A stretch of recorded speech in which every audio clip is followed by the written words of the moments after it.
নমস্কার, স্মার্ট বীজ বাংলাতে স্বাগত সবাইকে। নতুন ব্যবসার প্রথম 30 দিনে কি করবেন? আপনি কি নতুন ব্যবসা শুরু করেছেন নাকি শুরু করার কথা ভাবছেন? তাহলে আজকের ভিডিওটা আপনার জন্য খুবই গুরুত্বপূর্ণ, কারণ বেশিরভাগ নতুন ব্যবসা প্রথম 30 দিনের মধ্যেই বন্ধ হয়ে যায়। কেন জানেন? কারণ মানুষ জানে না ব্যবসা শুরু করার পরের 30 দিনে ঠিক কি কি করতে হয়। আজকের এই ভিডিওতে আমি আপনাকে স্টেপ বাই স্টেপ দেখাবো নতুন ব্যবসার প্রথম 30 দিনে কি করবেন, কি করবেন না, আর কি করলে ব্যবসা টিকবে। তো শেষ পর্যন্ত ভিডিওটা দেখুন।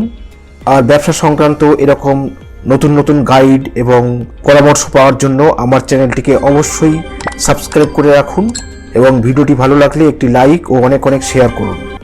স্টেপ 1, প্রথম 1 থেকে 3 দিনের মধ্যে আপনি কি করবেন? প্রথম 1 থেকে 3 দিনের মধ্যে আপনি মানসিকতা ও লক্ষ্য ঠিক করবেন। ব্যবসা শুরু মানে শুধু দোকান খোলা নয়। প্রথমেই আপনাকে ঠিক করতে হবে আপনি কেন ব্যবসা করছেন। নিজেকে এই প্রশ্নগুলো করুন। 1 নম্বর, আমি কি চাকরির বিকল্প চাই? 2 নম্বর, আমি কি অতিরিক্ত ইনকাম চাই? 3 নম্বর, আমি কি 6 মাস সময় দিতে পারবো? মনে রাখবেন, গোল ক্লিয়ার না হলে বিজনেস ক্লিয়ার হয় না। একটি খাতায় লিখুন, 1 মাসে কত আয় চাই, 2 কত সময় দিতে পারবেন, 3 পরিবার আপনাকে সাপোর্ট করবে কিনা। যে মিস্টেকটি অবশ্যই করবেন না সেটা হচ্ছে সবাই করছে তাই আমিও করছি, এই মাইন্ডসেট নিয়ে ব্যবসা শুরু করবেন না। এরপরে বলবো স্টেপ 2, অর্থাৎ 4 থেকে 7 দিনের মধ্যে আপনি কি করবেন। এই সময়ে কাস্টমারকে ভালোভাবে চিনুন। ব্যবসা মানে প্রোডাক্ট নয়, ব্যবসা মানে কাস্টমার। আপনি জানুন 1 নম্বর আপনার কাস্টমার কে, 2 নম্বর তাদের বয়স কত, 3 নম্বর তারা কি সমস্যায় আছে। যেমন উদাহরণ হিসাবে আপনার কাস্টমার হতে পারে, আপনি যদি টিউশন বিজনেস করেন তাহলে পেরেন্টস এবং স্টুডেন্টস আপনাকে টার্গেট করতে হবে। 2 নম্বর আপনি যদি মোবাইল রিপেয়ার ব্যবসা করেন ফোন ইউজারদের কাস্টমার হিসাবে টার্গেট করতে হবে। 3 নম্বর আপনি যদি চা বা কফি শপ এই ধরনের কিছু করেন তাহলে আপনাকে লোকাল যে এলাকায় ক্রাউড আছে বা লোকজন আছে সেই তাদেরকে কাস্টমার হিসাবে টার্গেট করতে হবে। এই জন্য আপনি কি করতে পারেন? 1 নম্বর 5 জন সম্ভাব্য কাস্টমারের সাথে কথা বলুন। তাদের জিজ্ঞাসা করুন কি সমস্যা, কত টাকা দিতে তারা রাজি এই সমস্যার সমাধানের জন্য। যে ভুলটি বেশিরভাগ মানুষ ব্যবসা করতে গিয়ে করে বসে সেটি হচ্ছে নিজের পছন্দের ব্যবসা কিন্তু কাস্টমারের দরকার নেই, এরকম। মনে রাখবেন, ব্যবসার নিজের পছন্দের চেয়ে কাস্টমারের যা প্রয়োজন সেই দিকটি বিবেচনা করেই ব্যবসা করা উচিত। এরপরে বলবো 3 নম্বর স্টেপ, যেটি 8 থেকে 10 দিনের মধ্যে আপনি দেখবেন, সেটি হচ্ছে খরচ ও বাজেট কন্ট্রোল। নতুন ব্যবসার সব থেকে বড় শত্রু হলো অপ্রয়োজনীয় খরচ। খরচ সাধারণত 2 ধরনের, 1 নম্বর জরুরি খরচ এবং 2 নম্বর অপ্রয়োজনীয় খরচ। যেমন উদাহরণ হিসাবে অপ্রয়োজনীয় খরচ আপনি করতে পারেন, বড় দোকান নিলেন, সেটি কখনোই করবেন না। দামি সাজসজ্জা করলেন, সেটিও করার দরকার নেই এবং শুরুতেই কর্মচারী প্রয়োজন নেই। প্রাথমিকভাবে মিনিমাম সেট আপ করুন, খরচের লিস্ট লিখুন এবং ধার এড়িয়ে চলুন। সবসময় মনে রাখবেন, small start equal to safe start. এরপরে বলবো স্টেপ 4, অর্থাৎ 11তম দিন থেকে 15তম দিনে আপনি কি করবেন? কাজ শুরু করুন।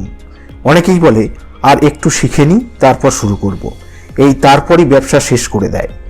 এখনই শুরু করুন। 1 হোম সার্ভিস, 2 স্মল অর্ডার নেওয়া শুরু করুন এবং 3 নম্বর ট্রায়াল কাস্টমার নেওয়া শুরু করুন। উদাহরণ হিসেবে আপনি টিউশন শুরু করতে চাইলে 1 জন স্টুডেন্ট নিয়ে শুরু করুন।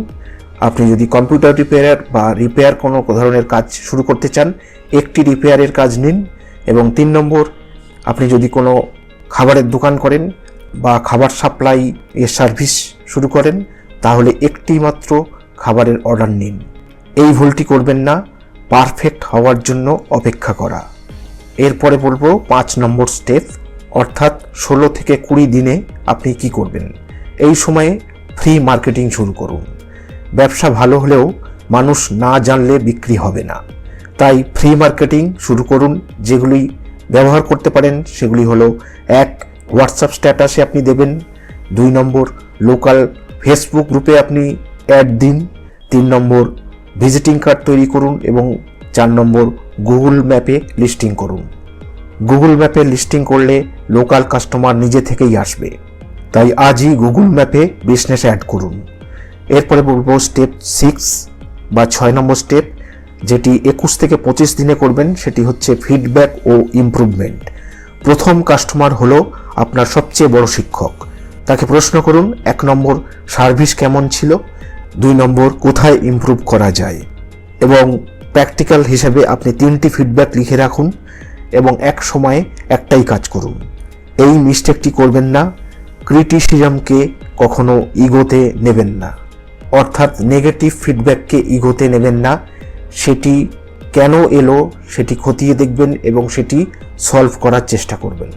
এরপরে বলবো স্টেপ নম্বর 7, যেটি 26 থেকে 30 দিনের মধ্যে আপনাকে করতে হবে। সেটি হচ্ছে হিসাব, রিভিউ এবং পরের প্ল্যান। এখন সময় পিছনে ফিরে দেখার। হিসাব করুন, 1 মোট খরচ কত হলো, 2 মোট আয় কত হলো এবং 3 কি শিখলেন। সবচেয়ে গুরুত্বপূর্ণ হলো লাভ না হলেও চিন্তা নেই, লার্নিং থাকলে বিজনেস বাঁচবে, অর্থাৎ কিছু শিখে থাকলে বিজনেস বাঁচবে। এবং প্র্যাকটিক্যালি আপনি করবেন। নেক্সট 30 দিনের প্ল্যান লিখুন এবং কি ইমপ্রুভ করবেন সেটা ঠিক করুন। আপনি যদি এই 30 দিন ঠিকভাবে ফলো করেন, ব্যবসা বন্ধ হবে না, ব্যবসা গ্রো করবে। কমেন্ট করুন আপনি কোন ব্যবসা শুরু করছেন। ভিডিও ভালো লাগলে লাইক দিন, সাবস্ক্রাইব করুন স্মার্ট বিজ বাংলা, কারণ এই চ্যানেলে আমরা কথা বলি বাস্তব ব্যবসা, বাস্তব প্ল্যান আর বাস্তব সাফল্য নিয়ে। আজকে এই পর্যন্ত, ভালো থাকবেন, ধন্যবাদ।